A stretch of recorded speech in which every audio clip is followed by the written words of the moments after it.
morning and welcome to Cyber Mod Zone, the best source of information regarding new Cyberpunk mods. Today we're going to be looking at the top 5 shaders available right now. Keep in mind, it is still only the week of release and so variety is a bit limited at the moment. But that's not to say that we don't have some good shades to show you. So without further ado, I bring you our shader in 5th place, the Samurai Reshade by Kusong. Now, the reason for this being in 5th is not because it is bad, but just because of the amount of sharpness added. It really is essential that you turn off the noise in your settings if you're going to use this reshade. Otherwise you will be left with little black dots left all over your screen. But other than that, this is a good reshade. Now, in 4th place, we have the Respectful Reshade by Dark Joghurt. The idea of this reshade is not to drastically alter the look and feel of the game.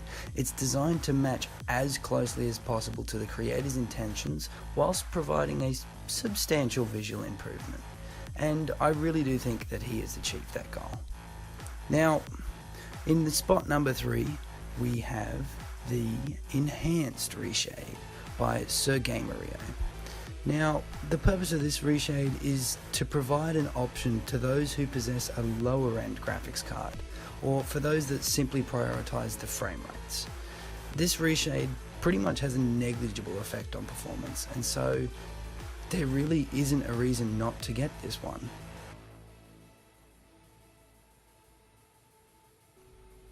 In 2nd place is the Photorealistic Reshade by Digital Dreams.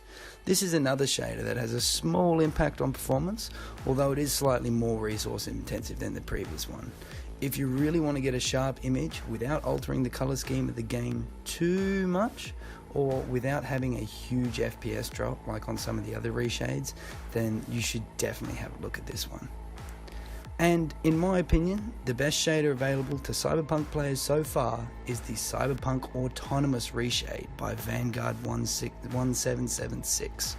While performance heavy, the beauty and clarity that this shader provides is one of the best, supplying the user with a huge dynamic range and allows colors to jump and pop far more than usual without sharpening the image a lot. This is by far the best shader for gameplay. And there we have it, the top 5 shaders available right now on the week of release for Cyberpunk 2077. Hopefully, as the game improves and more mods are created, we will be given more and more shaders and more visual mods that in the end will probably make these look primitive in comparison. We do have to keep in mind that these mods are still just the beginning phases, and hopefully we will see many more released shortly, along with a supported modding toolkit. Well, that is all that I have for you today.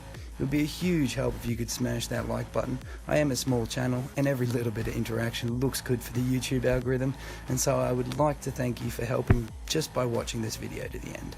And I hope that I will see you sometime in the future. Watch your back, Chumbata.